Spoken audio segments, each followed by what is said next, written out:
Στις 27 Σεπτεμβρίου του 1831, ο Ιωάννης Καποδίστριας δολοφονείται σε κεντρικό δρόμο του Ναυπλίου. Η χώρα βουλιάζει σε έναν ακόμα κύκλο εμφύλιων συγκρούσεων. Σύντομα γίνεται σαφές ότι οι προσπάθειες του πρώτου κυβερνήτη της Ελλάδας να δημιουργήσει ένα ισχυρό αυτόνομο κράτος πέφτουν στο κενό.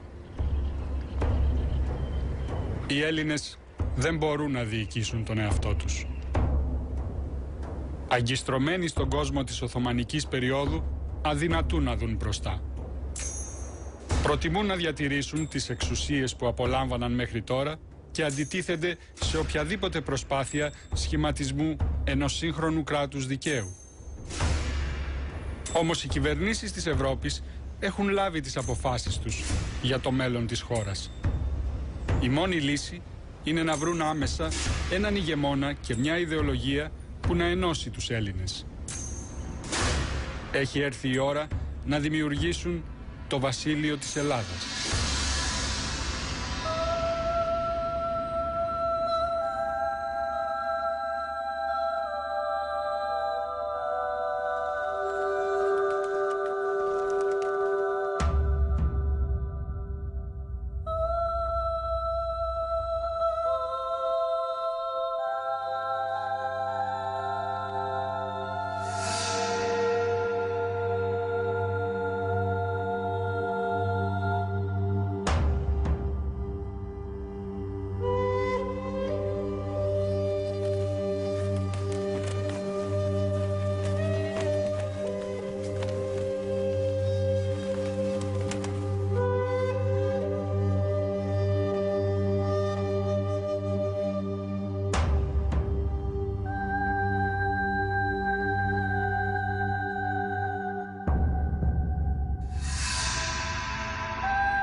Το 1832 το ελληνικό στέμμα δεν είναι κανένα αξιοζήλευτο έπαθλο. Αφορά τη διοίκηση μιας μικρής περιοχής της ελληνικής Χερσονήσου κατεστραμμένης από τον πόλεμο και τις εμφύλιες συγκρούσεις. Ωστόσο, το βασίλειο της Ελλάδας ασκεί μια παράξενη γοητεία στους Ευρωπαίους ηγεμόνες. Δεν είναι μόνο η πρόκληση για τη δημιουργία ενός νέου κράτους.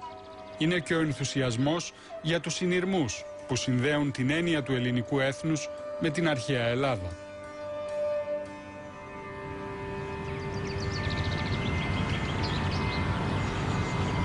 Τον ενθουσιασμό για την αναγέννηση του ελληνικού έθνους μοιράζεται και ένας ένθερμος φιλέλληνας, ο Βαβαρός μονάρχης Λουδοβίκος ο Πρώτος. Ο Λουδοβίκος έχει υποστηρίξει ενεργά την Ελληνική Επανάσταση και η επιλογή του γιού του, του 17χρονου Όθωνα, ως πρώτου ηγεμόνα του βασιλείου της Ελλάδας δεν είναι τυχαία. Ο Λουδοβίκος λατρεύει την αρχαία Ελλάδα. Την εποχή που ο Άγγλος Λόρδος Έλγιν αφαιρεί ανενόχλητο στα μάρμαρα του Παρθενώνα, ο Λουδοβίκος σχεδιάζει και κτίζει ένα αντίγραφό του στην καρδιά της Βαβαρίας. Μέσα στα σχέδια του Λουδοβίκου είναι να μετατρέψει το Μόναχο στην Αθήνα της Βαβαρίας.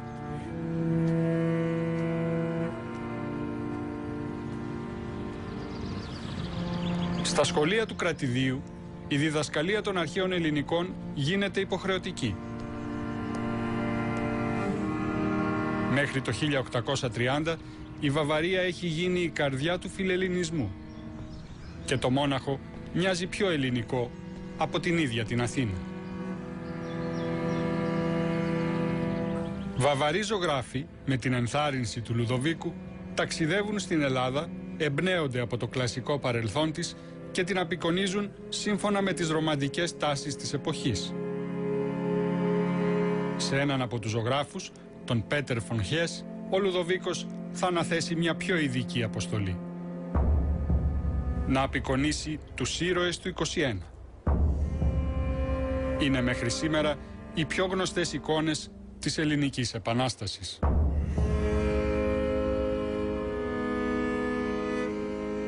It's a huge asset for Greece to have friends all over the world who think Greece is a very special country. There are hundreds of small countries who would love to have that instant love and recognition.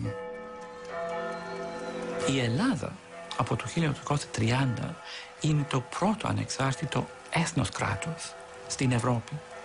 Και πιστεύω ότι αυτό δεν θα μπορούσαν να κατορθώσουν οι Έλληνες επαναστάτες αν δεν είχαν, ας πούμε, αυτό το άστρο. Το άστρο αυτό τι είναι? Είναι ο αρχαίος πολιτισμός. Γιατί στα μάτια της τότε βαθιά συντηρητικής Ευρώπης των μοναρχικών κρατών της εποχής, η ελευθερία της Ελλάδας είναι παλιγγενεσία ενός αρχαίου πολιτισμού που όλοι σεβόμαστε.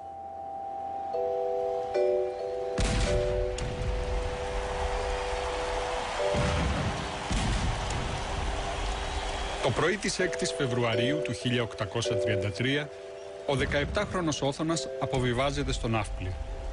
Τον επόμενο χρόνο κατευθύνεται προς τη νέα πρωτεύουσα της Ελλάδας, την Αθήνα. Ο νεαρός βασιλιάς της Ελλάδας δεν έχει έρθει μόνος. Η άφιξή του συνοδεύεται από μια σειρά δανείων και ένα σώμα 3.500 αξιωματούχων που θα στελεχώσουν τη βαβαρική διοίκηση στην Ελλάδα.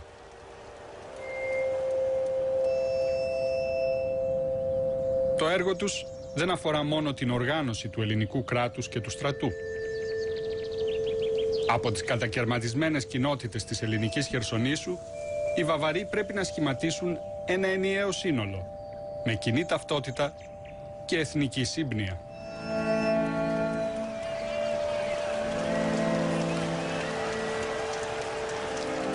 Όταν δημιουργείται το κράτος, που παραλαμβάνει μια κοινωνία πολυδιασπασμένη, η οποία περαιτέρω κατεστράφηκε οικονομικά από την Επανάσταση λόγω των πολεμικών αντιπαραθέσεων. Ένα από τα προτάγματα ήταν όχι μόνο η δημιουργία και επιβολή νόμου και τάξης, αλλά επίσης και η δημιουργία μιας κοινής ταυτότητας που θα συνένωνε την κοινωνία και θα την μετέβαλε από έναν πληθυσμό με την δική του παραδοσιακή ταυτότητα σε ένα μοντέρνο έθνος. Η επιλογή της Αθήνας για νέα πρωτεύουσα του ελληνικού βασιλείου γίνεται για ευνόητους λόγους. Η αρχαία Ελλάδα θα αποτελέσει το πιο καθοριστικό σημείο αναφοράς στο σχηματισμό του νέου κράτους. Τη στιγμή που κατάφερε ο Λούτβιχ, ο πατέρας του Όθωνος, να βάλει το γιο του στο θρόνο σε αυτή την Ελλάδα που τη λέγανε Hellas, δεν τη λέγανε Griechenland, μετά ανακάλυψαν την Αθήνα και έπρεπε σώνει και καλά να βάλουμε τον Όθων βασιλιά στην Αθήνα.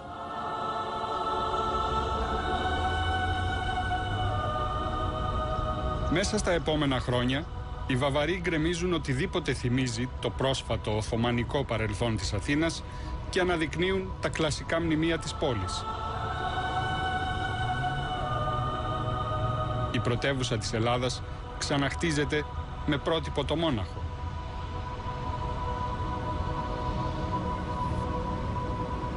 Το πρώτο μέλημα του νέου ελληνικού κράτους είναι η επιβεβαίωση του ίδιου του φιλελληνισμού του.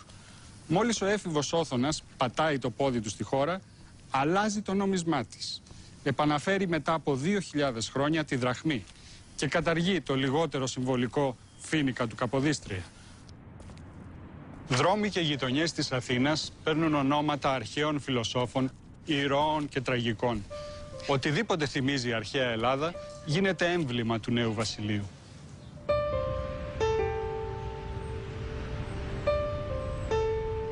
Greece itself became Philhellenic. So you have the great program through the 19th century to emphasize the Acropolis, the Parthenon, to rename the streets of Athens after the ancient heroes and gods, to have currency in drachmas, and to teach people to speak the Katharevousa. Φυσικά και οι Βαβαροί τότε μιλούσαν μεν ελληνικά, αλλά τι ελληνικά? Καθαρεύουσα φυσικά, που το κάναν τόσο καθαρεύουσα που νόμισαν ότι μιλάνε αρχαία. Αυτό το ιδεολόγημα της αρχαίας γλώσσας είναι η βάση της πνευματικής εξέλιξης της Ελλάδος. Δυστυχώς ή ευτυχώς. Γιατί χωρίς αυτή την ενοποίηση και σήμερα θα μιλούσαμε ακόμα αρβανίτικα. So it was an antiquarianism and an attempt to use the ancient Greeks to unify a country which hadn't been that unified before the revolution. Όμως η συνοχή του νέου ελληνικού βασιλείου δεν είναι εύκολη υπόθεση. Οι Έλληνες έχουν εμπλακεί σε απανωτούς εμφυλίους πολέμους και οι ηγέτες της Επανάστασης αδυνατούν να συνυπάρξουν στο πολιτικό προσκήνιο. Η εθνική συνοχή μπορεί να καλλιεργηθεί μόνο στη σφαίρα της φαντασίας, με την ανάπλαση της ιστορίας. Οι Βαβαροί πρέπει ούτε λίγο ούτε πολύ να δημιουργήσουν μια μυθολογία του ελληνικού έθνους για όλους τους πολίτες του βασιλείου. Πώς θα δημιουργείται αυτή η ταυτότητα στην περίπτωση της Ελλάδος? Βεβαίως με αναγωγή στην ιστορία. Για να γίνει αυτή η αναγωγή στην ιστορία χρειάζεται να γίνουν κάποιες αφαιρέσεις. Πολλές φορές αυτό έχει ονομαστεί εθνική μυθολογία. Αυτές οι αφαιρέσεις είναι με τον πιο χαρακτηριστικό τρόπο αποτυπωμένες όχι κάπου στην Ελλάδα, αλλά στο Μόναχο, που ήταν ένα άλλο νεοκλασικό βασίλειο υπό τον φιλέλληνα πατέρα του Όθωνα, τον βασιλέα Λουδοβίκο, που διακόσμησε την πρωτεύουσά του με νεοκλασικά κτίρια.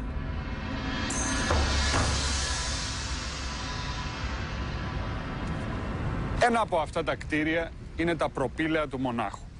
Εδώ, στην καρδιά της βαβαρικής πρωτεύουσας, ο Λουδοβίκος κτίζει ένα εντυπωσιακό μνημείο εις ανάμνηση της Ελληνικής Επανάστασης.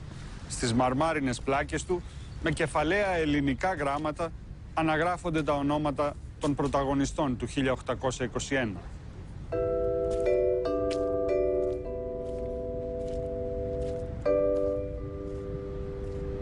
Και εκεί μπαίνουν ο ένας πλάι στον άλλο όλοι αυτοί οι πρωταγωνιστές των ιδεολογικών και κοινωνικών και πολιτικών διενέξεων ως προς τον αγώνα της απελευθέρωσης της Ελλάδος. Εκεί βλέπουμε τον Ρήγα και τον Πατριάρχη Γρηγόριο πλάι-πλάι παρά τις ιδεολογικές τους διαφορές. Βλέπουμε τον Καποδίστρια και τον Κοραή. Βλέπουμε τους ήρωες της Επανάστασης που πολύ συχνά πολέμησαν μεταξύ τους. Είναι όμως όντως ιστορικά, αντικειμενικά οι πρωταγωνιστές της απελευθέρωσης της Ελλάδος. Ανεξάρτητα από φιλίες ή έχθρες, συνεργασίες ή φωνικές συγκρούσεις, όλα τα ονόματα των πρωταγωνιστών της Επανάστασης μνημονεύονται με τον ίδιο τρόπο, σε ένα αδιάσπαστο σύνολο.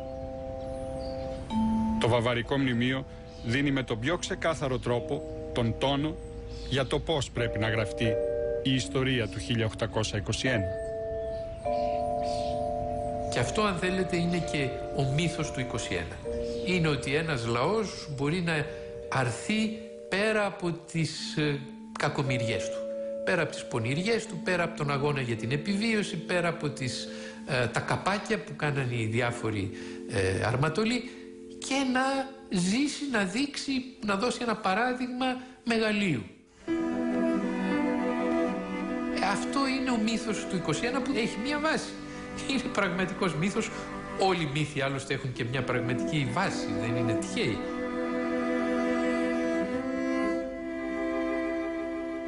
Έτσι δημιουργείται η βάση της ενότητας του ελληνικού έθνους και της ενότητας της ιδεολογίας, η οποία είναι μια κοινωνική ανάγκη. Οι κοινωνίες τις ζητούν αυτές τις επεξεργασίες και τις απλουστεύσεις, θα μπορούσαμε να πούμε, οι οποίες μπορεί να ενοχλούν τους ιστορικούς, αλλά καλλιεργούν συλλογικά συναισθήματα στον πληθυσμό και συγκινήσεις, ώστε να μπορέσουν να επιβιώσουν οι κοινωνίες.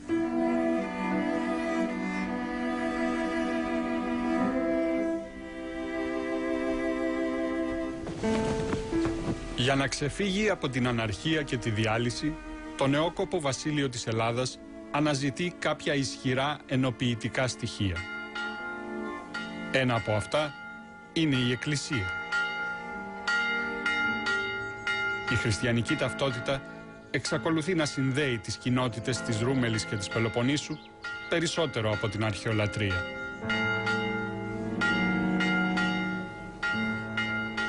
Το 1833 οι Βαβαροί προχωρούν άμεσα στην ίδρυση αυτοκέφαλης εκκλησίας και τη θέτουν στην υπηρεσία του στέμματος. Κάπως έτσι αρχίζει άλλη μια απαραίτητη απλούστευση της ιστορίας γύρω από το ρόλο της Ορθοδοξίας στον αγώνα του 21. Προωθείται η ιδέα ότι σύσσωμη η ηγεσία της Εκκλησίας ήταν υπέρ της Επανάστασης και ότι τις λίγες φορές που δεν υποστήριξε την εξέγερση κατά των Οθωμανών το έκανε για λόγους τακτικής.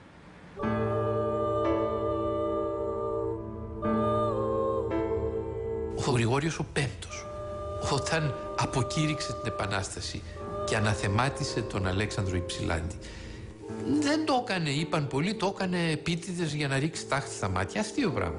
Καθόλου. Ήταν μέσα στην λογική της Εκκλησίας να αναθεματίσει πράξεις βίας ριζοσπαστικές. Είπα να θεματίζω την Επανάσταση, βέβαια δεν γλίτωσε τη ζωή του. Και αυτό ήταν το μέγιστο σφάλμα των Οθωμανών, οι οποίοι δεν καταλάβαιναν ότι με το να τσακίσουν την ηγεσία της Εκκλησίας ανάγκασαν τους υπόλοιπους να λάβουν μέρος στην Επανάσταση.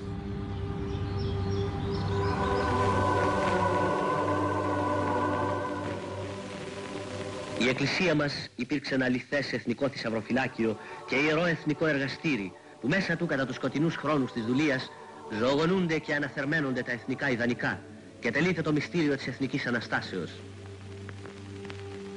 Το ελληνικό κράτος, όταν πια πάντρεψε την Εκκλησία με τον εθνικισμό, τον κοσμικό εθνικισμό, έφτιαξε και ορισμένους υποβοηθητικούς μύθους. Η ώρα σημαίνει ακόμα του τι άνοιξη ραγιάδες. Ο γνωστότερος μύθος είναι το κρυφό σχολείο. Ότι οι παπάδες κινδύνευαν όταν δίδασκαν τα παιδιά στο σχολείο του χωριού γράμματα, ότι αυτό γινόταν κρυφά γιατί οι Τούρκοι το απαγόρευαν. Ο περίφημος πίνακας του Νικόλαου Γίζη, το κρυφό σχολείο, φτιάχτηκε το 1886. Ο Γίζης ανήκει στη σχολή του Μονάχου, που συνεχίζει την παράδοση των φιλελλήνων βαβαρών ζωγράφων, απεικονίζοντας μορφές και στιγμιότυπα της Επανάστασης. Η δύναμη της εικόνας βρίσκεται στο ρεαλισμό και την υποβλητική της ατμόσφαιρα. Όμως και αυτό το στιγμιότυπο είναι εντελώς φανταστικό.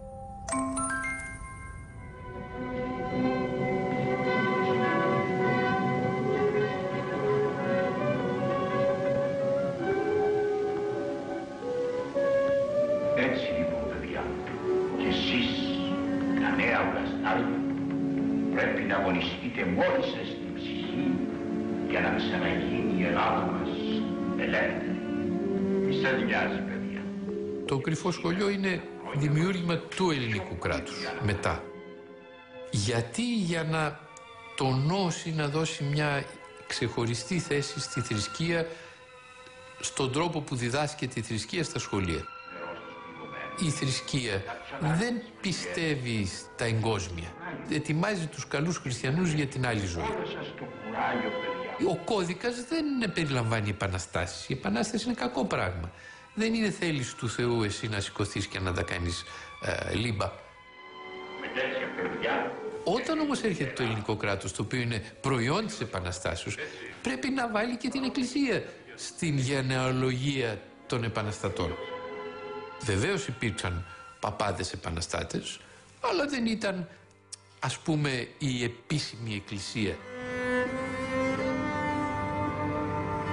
Δεν νομίζω ότι οι Τούρκοι ενδιαφέρονταν για το αν οι τζιμίδες μιλούσαν ελληνικά ή σλάβικα.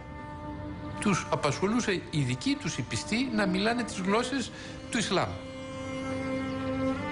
Τώρα τι κάνανε οι τζιμίδες, τι τους ένοιαζε αυτούς, δεν νομίζω τους απασχολούσε. Αυτός είναι ένας μύθος. Η αλήθεια είναι ότι κατά την περίοδο της Οθωμανικής κυριαρχίας η Εκκλησία έπαιξε καθοριστικό ρόλο στη διδασκαλία των ελληνικών, συμβάλλοντας έτσι στη διάσωση του γένους. Ωστόσο, τα 100 χρόνια πριν την Επανάσταση, μια μεσαία αστική τάξη αναπτύσσεται και διεκδικεί πρόσβαση στα γράμματα. Ζητά ολοένα και πιο κοσμική εκπαίδευση με διδασκαλία αρχαίων ελληνικών επιστημών και φιλοσοφίας. Όλο και περισσότερες ελληνικές κοινότητες ανοίγουν και λειτουργούν ελεύθερα τα σχολεία τους. Ο διαφωτισμός αναπτύσσεται σε εστίες παιδείας εντός της Οθωμανικής επικράτειας, σε μεγάλες πόλεις όπου οι ελληνικές κοινότητες κατά παράδοση συντηρούσαν σχολεία. Τα Ιωάννινα είναι ένα πολύ σπουδαίο κέντρο. Η Σμύρνη, οι Κιδωνίες αργότερα, η Κωνσταντινούπολη, κατά καιρούς ορισμένες εστίες παιδείας στην Πελοπόννησο, όπου εκπαιδεύονται παιδιά και δάσκαλοι που διατρέχουν τις πόλεις και τις σχολές της Ελλάδος. Έτσι, ο διαφωτισμός γίνεται ένα στοιχείο ζήμωσης για την γενικότερη κοινωνική και διανοητική αλλαγή που καταλήγει εν τέλει στην Ελληνική Επανάσταση.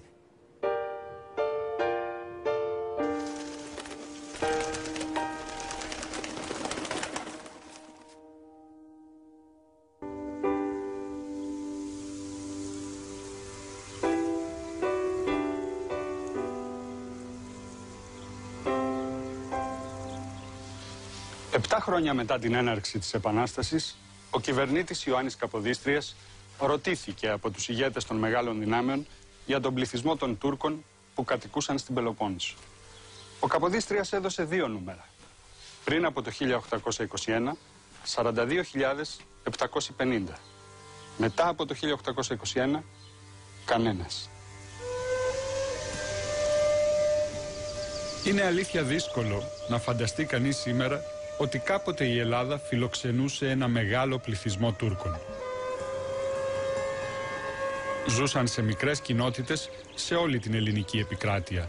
Αγρότες, έμποροι, κρατικοί υπάλληλοι και οι οικογένειές τους δεν είχαν γνωρίσει άλλη πατρίδα για εκατοντάδες χρόνια. Μετά την άνοιξη του 1821, τα ίχνη τους χάνονται. Δεκάδες χιλιάδες Τούρκοι, άνδρες, γυναίκες και παιδιά σκοτώνονται μέσα σε μερικές εβδομάδες. Η βία είναι σίγουρα αναπόσπαστο μέρος της Ελληνικής Επανάστασης. Όμως σε αυτό το σημείο βρίσκεται ακόμα ένας μύθος γύρω από το 1821. Ότι οι αγριότητες κατά των αμάχων ήταν έργο αποκλειστικά των Οθωμανών.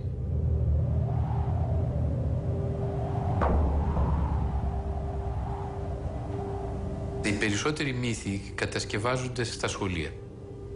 Και εν μέρει είναι φυσικό, διότι σε ένα παιδί δεν μπορείς να πεις ότι ξέρεις ο προπάπους σου ξεκύλιαζε Τούρκους και σκότωνε, τους πέταγε στα πηγάδια όταν έμπαινε στις πόλεις και τους έκλεβε ό,τι είχαν και δεν είχαν. Τι να το πεις, αν το πεις ένα παιδί θα κλονιστεί, θα πει δηλαδή τότε εγώ τι, γιατί είμαστε εμείς καλύτεροι ή διαφορετικοί. Ηθικά, η ηθική μας ανωτερότητα σε τι έγκυται.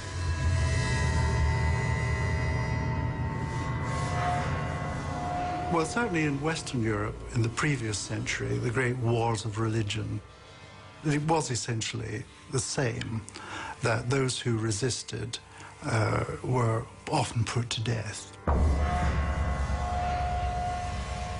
That it's not just sporadic killing of neighbors to steal their house. It is a policy. The Greek Christians wanted to drive out the Muslims, and the Muslim rulers felt that the Christians had rebelled and had therefore no rights. So we see examples of that in Tripolitsa and in Chios.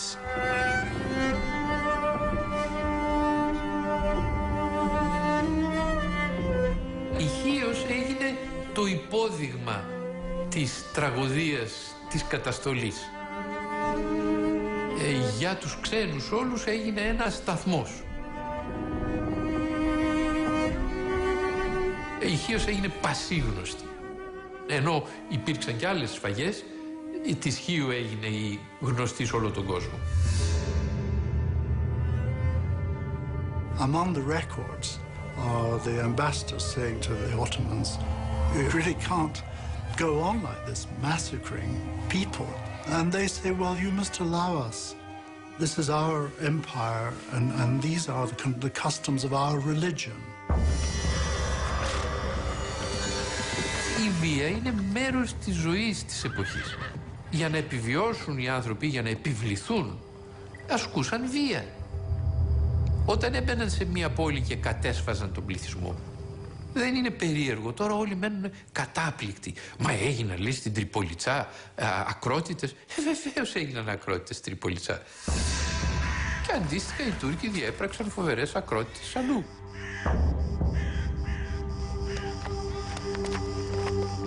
Από όλες τις καταγεγραμμένες σφαγές άμαχου Ισλαμικού πληθυσμού, η μεγαλύτερη σε θηριωδία είναι σίγουρα αυτή της Τριπολιτσάς. Όταν οι Έλληνες ένοπλοι την καταλαμβάνουν, η πόλη φιλοξενεί περισσότερους από 35.000 Τούρκους. Η σφαγή που ακολουθεί αποτυπώνεται γλαφυρά στον ίδιο τον ύμνο εις την ελευθερία του Διονυσίου Σολομού. Το ποίημα που θα καθιερωθεί 40 χρόνια αργότερα ως ο εθνικός ύμνος της Ελλάδας.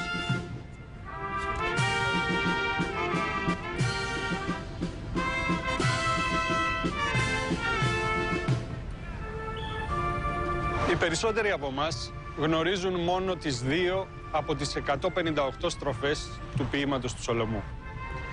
Όμως, αν διαβάσουμε κάποιες από τις υπόλοιπες, θα ανακαλύψουμε ότι ο εθνικός μας ύμνος δεν είναι μόνο ένας ύμνος προς την ελευθερία.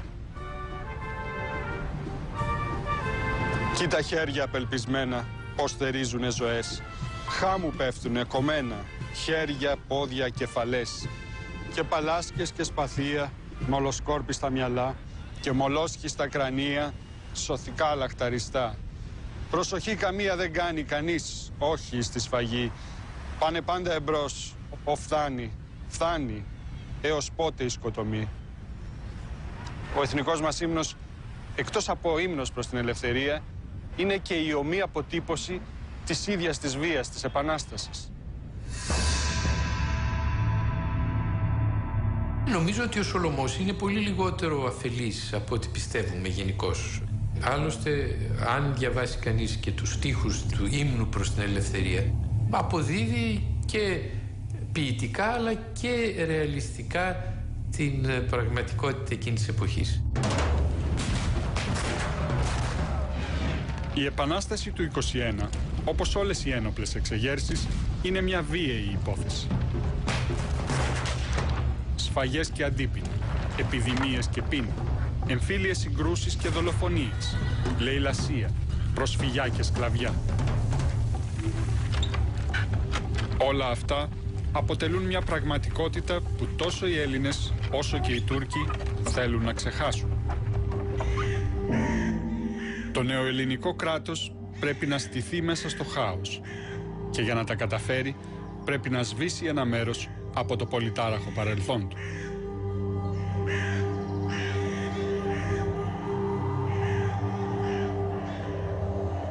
Με κυρίαρχη ιδεολογία το φιλελληνισμό της βαβαρικής σχολής, πρώτο μέλημα είναι να σβηστεί το οθωμανικό παρελθόν της Ελλάδας. Στη θέση του θα αναδειχτεί η ένδοξη και ελπιδοφόρα αρχαία ελληνική κληρονομιά.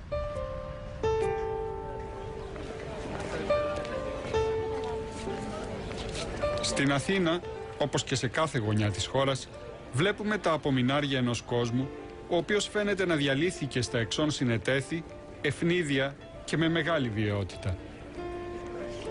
Όλα τα ίχνη μιας ιστορίας εκατοντάδων ετών έχουν εξαφανιστεί. Wandering around Athens and trying to get to know its antiquities and heading down towards the ancient Agora and then noticing the mosque and began to think, well, what do we know about Athens and what is the story behind this period? You don't notice, but in a way the Acropolis has been cleansed of many other things that used to be there. And it takes quite a bit of research and rather specialist interest to put back all the things that have gone from the Acropolis. If you see the old pictures of Athens, for example, there's a Muslim graveyard just where the car park is for the Acropolis now.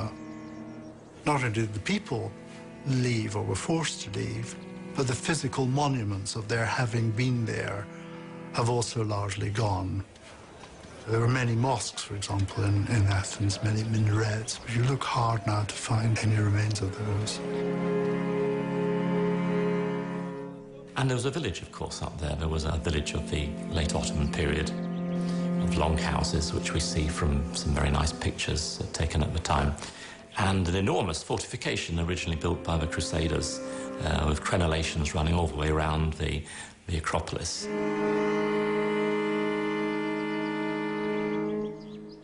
Το ελληνικό κράτος βασίζει όλη του την φιλοσοφία της εκπαίδευσής του σε μια παντελή άρνηση του παρελθόντος του Οθωμανικού. Δηλαδή είναι λύθη σε ό,τι έχει σχέση με το Οθωμανικό μας παρελθόν. Αν είναι δυνατόν να μην μας θυμίζει τίποτα την τουρκοκρατία. Αυτό είναι το ζητούμενο. Αυτό το κάνουν όλα τα καινούργια έθνη. Όλα. Αρνούνται ένα παρελθόν και αρχίζουν από την αρχή, κατασκευάζουν ή βασίζονται σε ένα απότερο παρελθόν, το οποίο παλιγεννάται, εξού και η παλιγενεσία. So what would Greece be like? It should be the image of the West.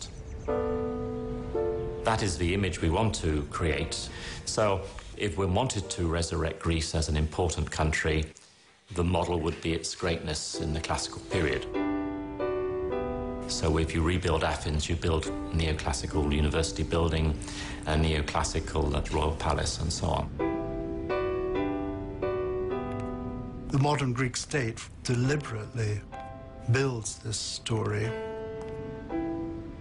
It's a Phil-Hellenic story, and the struggle for independence fits into that story. It's mythologized.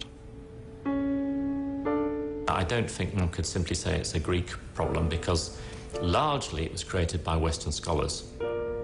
It's a European problem, and behind it is the need to create a European origin myth in which Greece has a very specific role. Και η μεγάλη παρεξήγηση βέβαια άρχισε με την Βαβαροκρατία, που κατέβηκαν αυτοί οι Γερμανοί και βρήκαν μια χώρα που δεν λειτουργούσε με τίποτε. Δηλαδή φτώχεια, μιζέρια, φρικτή. Και λέγανε δεν μπορείς έναν φτωχό ζητιάνο που σε κολλάει στην Αθήνα τότε, που μιλούσε και αρβανίτικα εδώ που τα λέμε, να τον λες Χελήνε. Δεν είχε καμία σχέση. Και μετά γύρισαν στη Γερμανία και λέγανε εκεί κάτω δεν γίνεται τίποτε. Δεν πρόκειται να σωθεί αυτό το κράτος, ότι οι σημερινοί Έλληνες δεν έχουν πια καμία σχέση με τους αρχαίους Έλληνες.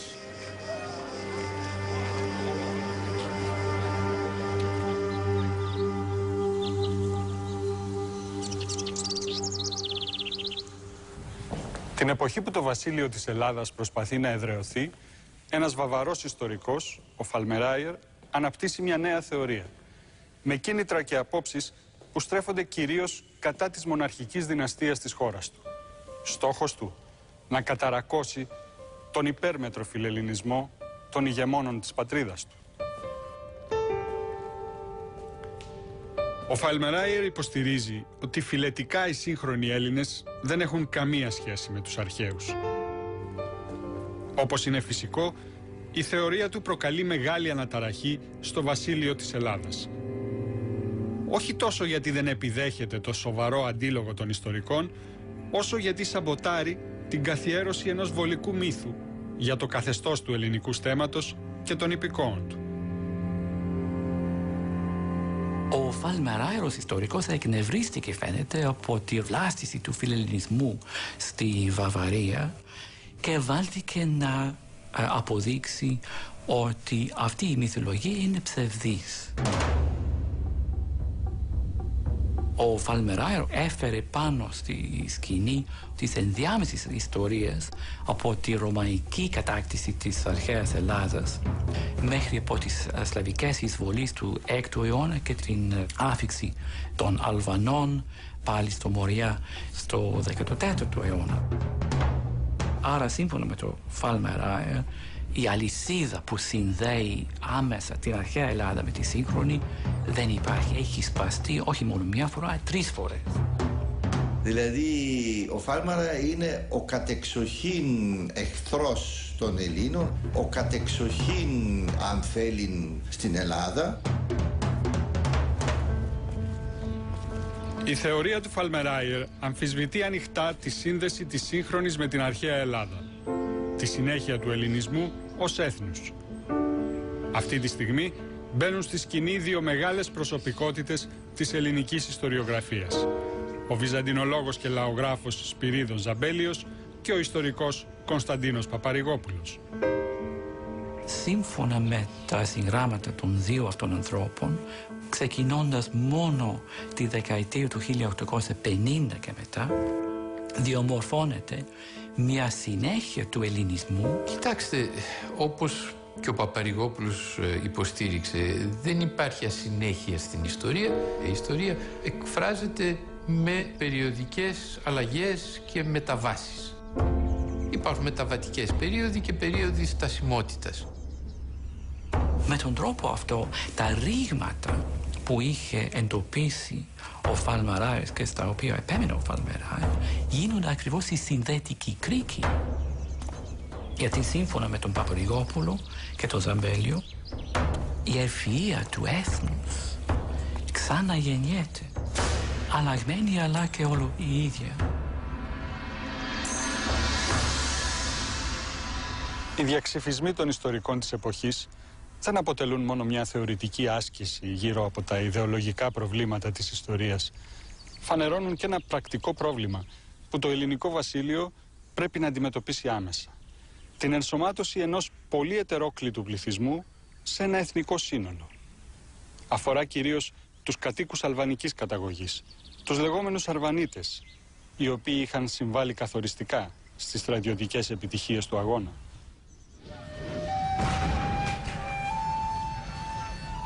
Οι Αρβανίτες χωρίζονται σε 2 κατηγορίες. Τους χριστιανούς Ορθόδοξους Αρβανίτες και στους Αρβανίτες τους μουσουλμάνους, που τους λένε συνήθως Τουρκαλβανούς. Οι Ορθόδοξοι χριστιανοί Αρβανίτες υπήρξαν ηγέτες από τους πολύ σημαντικούς αγωνιστές του 21, παραδείγματος χάρη οι Σουλιώτες. Ανάλογοι Αρβανίτες ικανοί στον πόλεμο ήταν οι Θαλασσινοί. Οι Σπετσιώτες και οι Ιδραίοι ήταν οι αντίστοιχοι των Σουλιώτων στη θάλασσα. Οι άνθρωποι εκείνη την εποχή ήταν πολύγλωσσοι. Ο Μάρκος Μπότσαρης έφτιαξε ένα λεξικό, που είναι ένα πολύ ενδιαφέρον λεξικό της ελληνικής και της αλβανικής γλώσσας. Είναι φανερό ότι ήταν εξίσου επαρκής και στις 2 γλώσσες.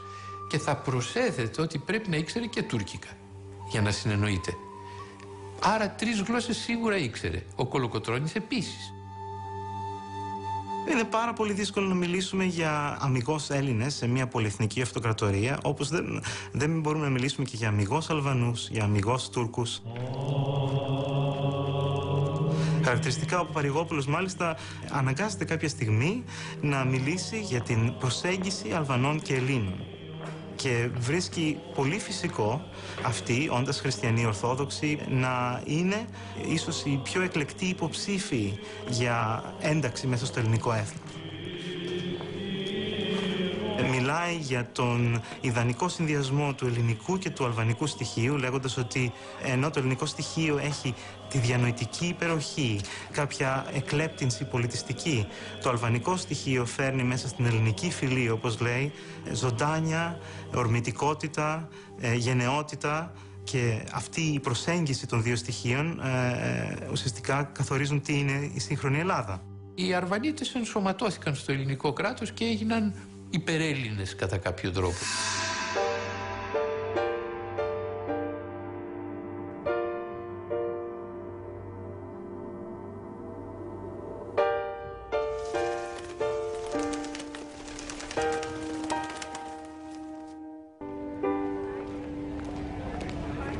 Ίσως τον πιο καθοριστικό ρόλο στη δημιουργία μιας νέας εθνικής ταυτότητας να τον έπαιξε η γλώσσα.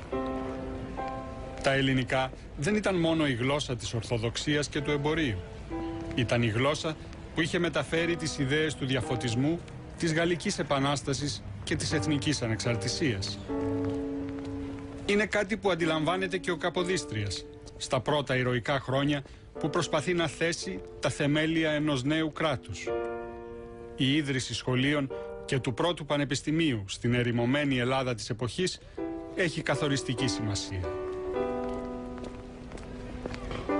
Η ελληνική γλώσσα και η εκπαίδευση είναι οι μόνες που μπορούν να ενώσουν τις κατακερματισμένες κοινότητες της Ελλάδας σε ένα έθνος. Η εκπαίδευση ήταν η αρχή της μεγάλης δύναμης του ελληνικού κράτους. Ο πραγματικός κατακτητής είναι το ελληνικό σχολείο.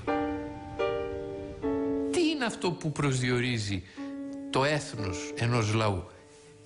Ο πολιτισμός του. Τι είναι ο πολιτισμός? Η γλώσσα. Η γλώσσα και ό,τι φέρει η γλώσσα εν είδη πολιτισμού. Η πόρτα ορθάνυχτη, Έλληνες είναι όσοι μετέχουν τη μετέρα παιδεία του, η Σωκράτη την αντίληψη. Είναι μια ορθάνυχτη αντίληψη του εθνικισμού, η οποία βέβαια αλλάζει στον 20ο αιώνα, αλλά το 19ο αιώνα η αντιπάντηση στη βιολογική αιμονή του Φαλμεράγερ είναι ορθάνυχτη. Αυτό είναι το ωραίο.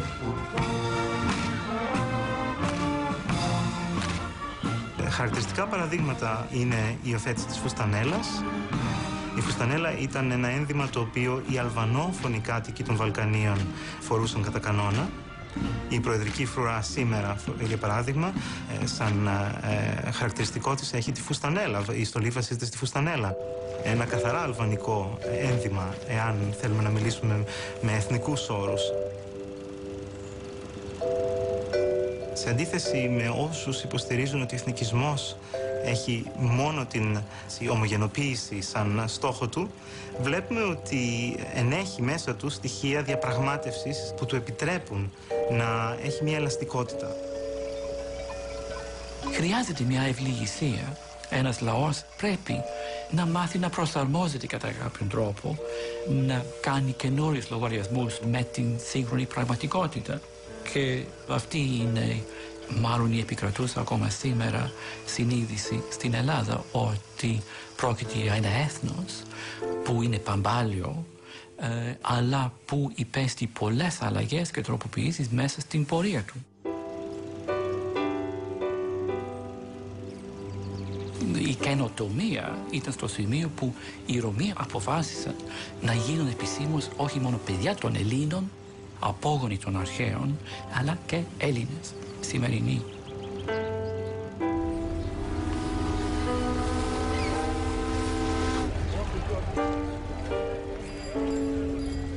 Θα σας θυμίσω κάτι λόγια του ποιητή Γιώργου Σεφέρη πάνω στην απονομή του βραβείου Νομπέλ στη Στοκχόλμη, Δεκέμβριο 1963.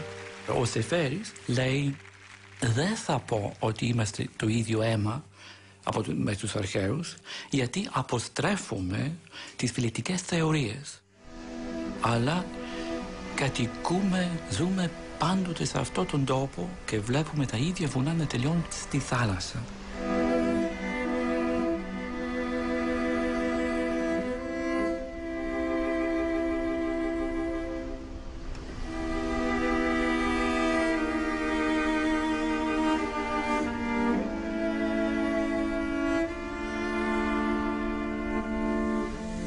Από το 1821 χρειαστήκαμε ακόμα σχεδόν 1,5 αιώνα. 2 Βαλκανικούς πολέμους και 2 παγκόσμιους. Ώσπου να καταφέρουμε, όπως ο Σεφέρης, να επαναφέρουμε την ελληνική ταυτότητα στο διεθνές προσκήνιο με σύγχρονους όρους. Και αν κάτι μας κάνει σήμερα υπερήφανους, είναι ακριβώς αυτό. Ο τόπος που κατοικούμε, η ιστορία μας, αλλά και η δυνατότητα να ορίζουμε μόνοι μας τη μοίρα μας, όσο μπορούμε. Αυτή τη δυνατότητα δεν θα την είχαμε χωρίς την Επανάσταση του 21. Χωρίς τους αγώνες, τις ιδέες, αλλά και τους μύθους που τη συνόδευσαν. Η διαχείριση αυτής της ελευθερίας εναπόκειται στον πατριωτισμό μας και στην αγάπη μας για τον τόπο που κατοικούμε, ώστε να τιμήσουμε το πικρό αίμα που χύθηκε επί δικαίων και αδίκων για τη γέννηση της σύγχρονης Ελλάδας.